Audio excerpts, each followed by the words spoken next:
Hey everyone, Anthony here. Time to pop my collar and spill some tea, cause bitch, I got receipts. Alright, I'm not 100% sure I should have did that because now I got tea in my grout lines and, new floor, don't score. Anyway, in a shocking turn of events today, Superphiz admits that they have no, why am I talking like this? But they have no evidence or reason to believe that Prism having 64% client utilization or whatever in the beacon chain poses any risk at all. They have no data to back it up, to back up their push for client diversity. And now Superphiz is asking the community to help research and gather evidence to push their client diversity agenda forward. So how completely fucking irresponsible for Superphiz, Teku, Ben Eddington, Lighthouse, and whoever the fuck else has been pushing this client diversity bullshit to be pushing this for, 6 months now with no reason, no evidence at all to believe that there's any risk of this bullshit or that the risk is even considerable. Claiming that 64% is a super majority. It's fucking propaganda at its finest to scare everyone. Super majority, trying to label 64% as a super bad majority.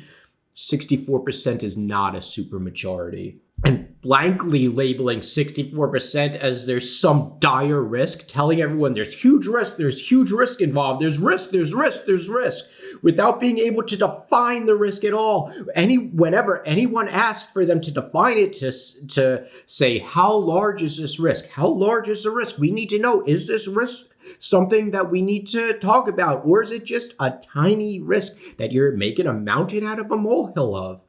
Anyone who asks that, anyone who questions that, banned. Post removed, banned. And everyone has caught on to their nonsense now. And now people are requesting data to back it up. That's what this post is all about. Man, talk about false information and propaganda at its finest. Like, bitch, you're supposed to get your evidence before you push these stupid fucking agendas. Now let's read this post before I pop my top off. So this is what Superphiz says in the Reddit post. Well, put it right here because people like to delete posts all the time and claim that I lie and make shit up. So I have to put these posts here so that people see that I'm not the one lying, because they like to gaslight and be fucking manipulative as fuck and delete their post after I make a video about it and say, oh, he's just making stuff up. Where's the evidence? Where's the evidence? There it is, bitch. My tea. My receipt. I don't have a receipt. Well, this is the fucking receipt. Superphiz writes, developing a data-driven approach to the Client Diversity Initiative. Like I said, you should have did this months ago. I'll be the first to admit that most of my approach to client diversity has been based on experience and a cumulative knowledge of how Ethereum works. But whenever anyone questions him, he cannot explain it. So do you really know how Ethereum works? Do you really know how the world works? We've become aware that industry enterprise wants more data-driven analysis of client diversity before making any commitments. What I've been talking about for months. You didn't need to go out to these industry enterprises. I've been telling you for months. There's no data to back it up. There's no risk. If there's a risk, it's a minuscule. And what happened to me? You remove my post, you ban me, say I'm spreading false information. No, bitch. I know that several exchanges are looking more closely at the issue, but simply describing the current client diversity breakdown doesn't help them understand why the risk of switching is worth the benefit. Because you're talking out of your ass. That's where the community comes. I call on the community to gather this research to save my ass. I acknowledge that my skill is primarily social and not academic. Really, what was your very first sentence of this post? Let me read it again to refresh you. I'll be the first to admit that most of my approach to client diversity has been based on experience and accumulated knowledge of how Ethereum works. And later down the line, I acknowledge that my skill is primarily social and not academic. I hazard a guess you don't have that great of a social skill either. We need people who can develop critical analyses and data-driven expectations for what might happen on the beacon chain as it relates to client diversity. I'm choking on my tea. Man, if you just didn't ban me and listened to me telling you in this Reddit about all this risk, like, I'm the one who's pushing this shit forward. I'm telling you all the mistakes that you're making. If you want to get this stuff done, if you really believe in client diversity, here's what you need to make it happen. You need fucking reason and evidence, real reason and evidence. Staker is willing to offer fair grants for your work, and more importantly, a POAP that will put you on a list with other people who engage this skill. I don't know what a POAP is. I think it's like a proof of participation or something. It's just some bullshit reward that Staker gives out, that some token that apparently means something. It's the equivalent of me putting badges next to my YouTube subscriber or member names or whatever. Meaningless badges. And where is Staker getting this money for grants for this work? Where's that money coming from? Because Staker is supposed to be a unbiased, community-driven subreddit, but it's not. They don't run it that way, not at all. Here's my tweet with this request. Ooh, it is a long one. I have not read this tweet yet, so bear with me. @Staker is looking for a few folks to formally enumerate the scenarios that can happen at client distribution thresholds due to slashing, state transition bugs, liveliness failures, and unknowns. Analysis from both the angle of network health and loss of Staker funds. Like I said, any of this shit is going to be picked up in the testnet. Any risk, any of this stuff happening, picked up in the testnet. That's what testnets are for. As a token of appreciation, and again, completely admitting they've done this entire client diversity push, no reason, no evidence at all. We're looking for folks to formally enumerate the scenarios, so no evidence at all, no reason at all, because you can't do it yourself. You can't explain these scenarios yourself, so now you need community to do it. Even like Teku developer, the Teku owner, Ben Eddington, has no scenarios that can be used. As a token of appreciation, we'll offer grants ranging from 500 USDC to 2,000 USDC, as well as a appreciation POAP. But if you know what's going on, you're just doing it because of the success of Ethereum depends on your efforts. The research will be shared with enterprise decision makers. I guess it turns out they prefer well-researched articles over memes. Who knew? Submission through Twitter is acceptable, just point it out. There's no official deadline because diversity is an ongoing issue. But time is of the essence. We will merge regardless of client diversity, but we all feel better about it if diversity is squared away beforehand. We're looking for analysis that digs deeper and expands on topics like this excellent section by our friend. Who is this? It's Ben Eddington. I'm not going to read the whole thing or whatever.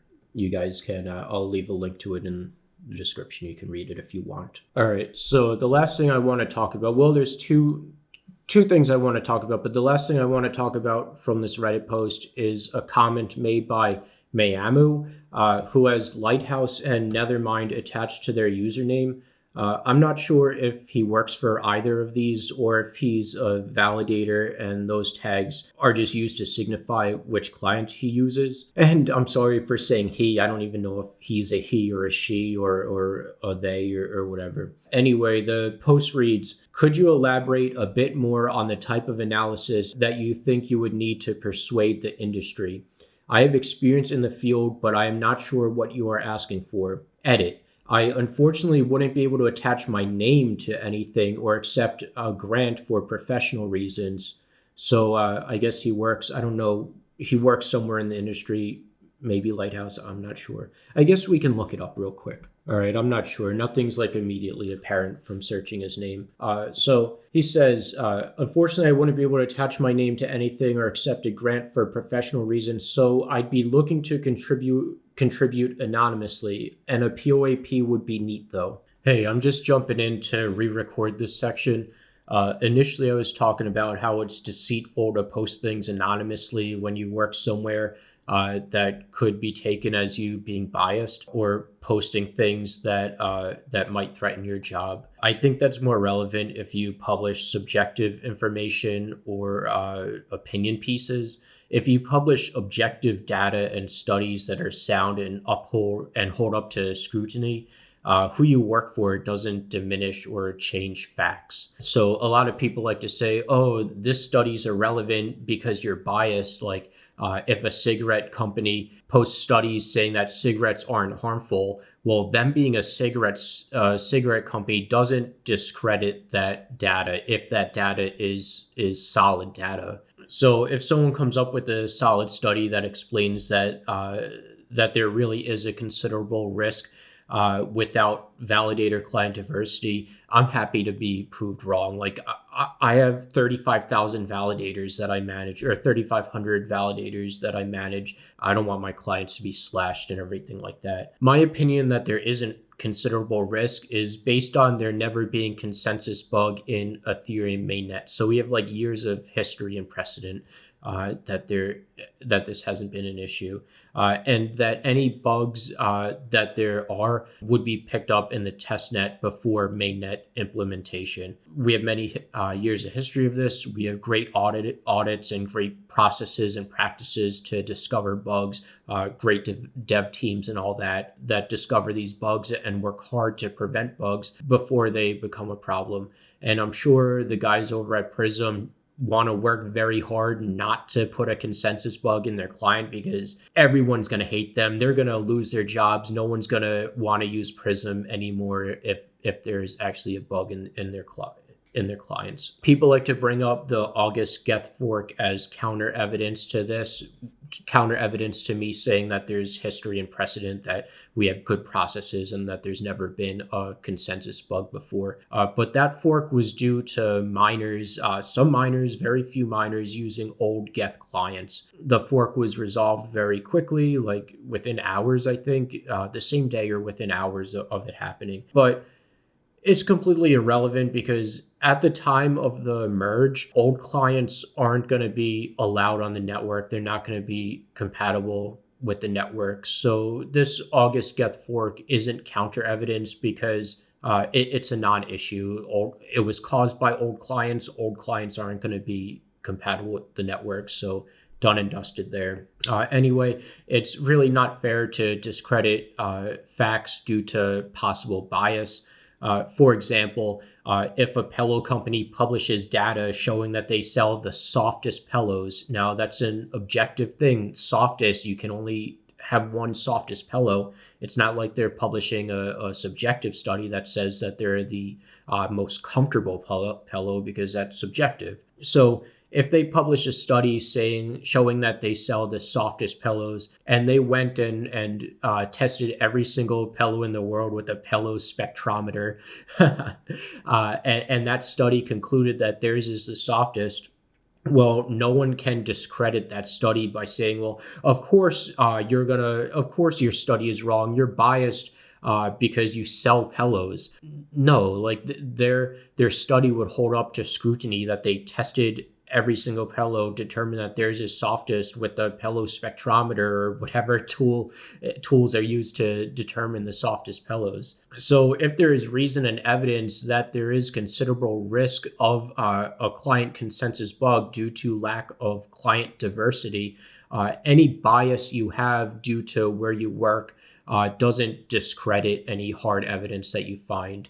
The only other reason why I think you would have to go anonymous is because, like I said earlier, if your employer wouldn't like you publishing this data, but that's a separate issue. I don't know why your employer wouldn't want hard evidence and facts shown. Anyway, any risk that you do find, say that this is a good objective study, any risk that is found in this study is good, because It's discovery that will allow any risks to be mitigated before these clients are released. So let's say your study finds risk with the Prism client. Well, your study now shows the Prism team what to do to take measures to mitigate that risk before the merge. So that's good for the community.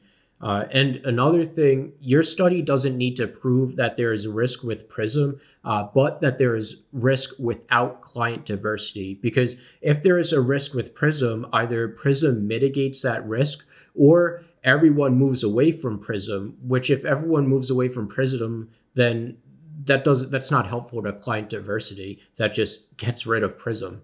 The data needs to specifically address that client diversity is the issue here and not Prism. And then the last thing I want to talk about is why I think this client diversity push is happening. These are just my thoughts. They're not an argument against this client diversity push or anything like that.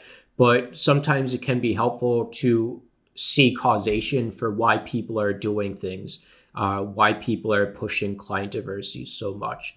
So from what I see, Ben Eddington, owner of Teku, right here from his Twitter. Teku is an Ethereum validator client with 1.3% client share. Lighthouse is another client validator, Ethereum client validator with 1.8% client share. What I see, it's in their best interest to push this client diversity stuff because it solidifies their jobs.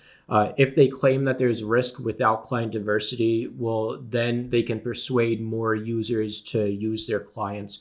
The more users that use their clients, the greater chance they have of receiving funding to develop their clients, and more people see them as important clients that are important to the safety and health of the Ethereum network.